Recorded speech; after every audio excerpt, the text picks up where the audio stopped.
I've been working in adult mental health settings for many years, including breaks when I've worked academically and in training. The jargon term is psychological formulation, and translate that into ordinary language, it's a kind of way of supporting service users, survivors, to construct a narrative or a story about their difficulties and how they got to be where they are and what might help. And I've done a lot of writing and training in that area, and it's on the point of becoming a new orthodoxy, and that has positives and negatives. It's at the point at which something seems to be becoming new orthodoxy that you really have to be very careful about what's happening.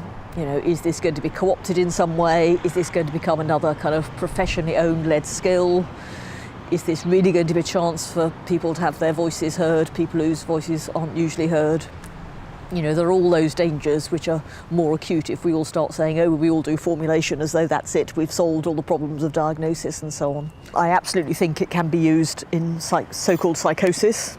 There's a kind of battle going on at the moment, it seems to me, for ownership and definition of this term and this practice, because for many years it was a piece of psychological jargon.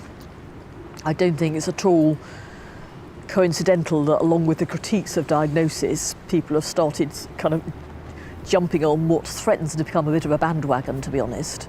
So a common response nowadays, if you kind of say, well, diagnosis has serious limitations, not reliable, not valid, not helpful, is to say, oh, well, but we don't just do that, we do formulation. Something that I would conceptualise, and I was involved in writing up in producing the Division of Clinical Psychology official guidelines on psychological formulation, something that I conceptualise absolutely as an alternative to psychiatric diagnosis, is in many places being recast as an addition to psychiatric diagnosis, which is something we foresaw back in 2011 when we drew up the guidelines. So for psychologists, at least officially, though not all of them agree with this, a psychological formulation it's an explanation that makes a diagnosis redundant because you have an explanation. You don't need to draw on what we may know about, you know, trauma, adversity, etc., couple it with the person's expertise in their own life, come up with something that sounds convincing, that suggests a way forward, and then say, oh, but by the way, you also feel like this because you've got schizophrenia.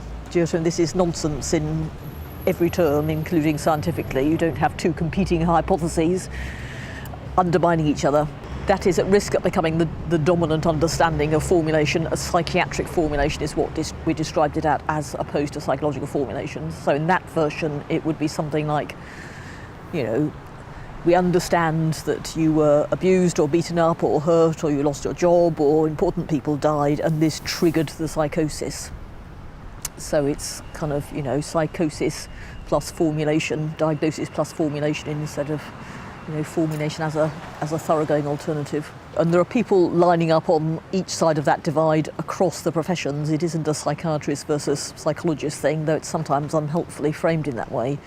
So the Critical Psychiatry Network, for example, representing about 200 UK psychiatrists, has come up very strongly in favour of narrative or psychological formulation, whereas a lot of my colleagues, regrettably, I would say, are very keen on the kind of, you know, we flesh out the diagnosis with the formulation. It's not the only way of constructing a story, it's not the answer to the world's problems, it's not the answer to the, you know, problems of the psychiatric service. I am really keen that this is not seen as some new set of professional skills which we impose on people. People have always constructed stories, you don't need a professional to do it.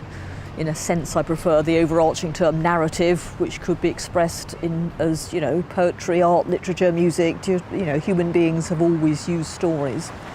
If this particular version has some credibility within services, as I think it does, I think it can be used as quite a useful vehicle to introduce more, you know, holistic and non-medical understandings. But it has to be done in the right way. Everybody would like to think that this is all about individual deficits that can, you know, the bottom line is when we find the right medicine, that'll put it right. That shields all of us from asking awkward questions at every single level of how society structures itself. But of course, many people have invested their lives in that, either personally or professionally or both. So, and if you start challenging it, you find out very quickly where all the resistances are. if it's not something in my brain, it must be something that I ought to feel guilty or ashamed about or blame someone about. We have very primitive ways, alternatives. We have sort of binary alternatives. And given those simple polarizations, it's not surprising people will sometimes, dump the biomedical diagnostic version. People aren't given choices anyway.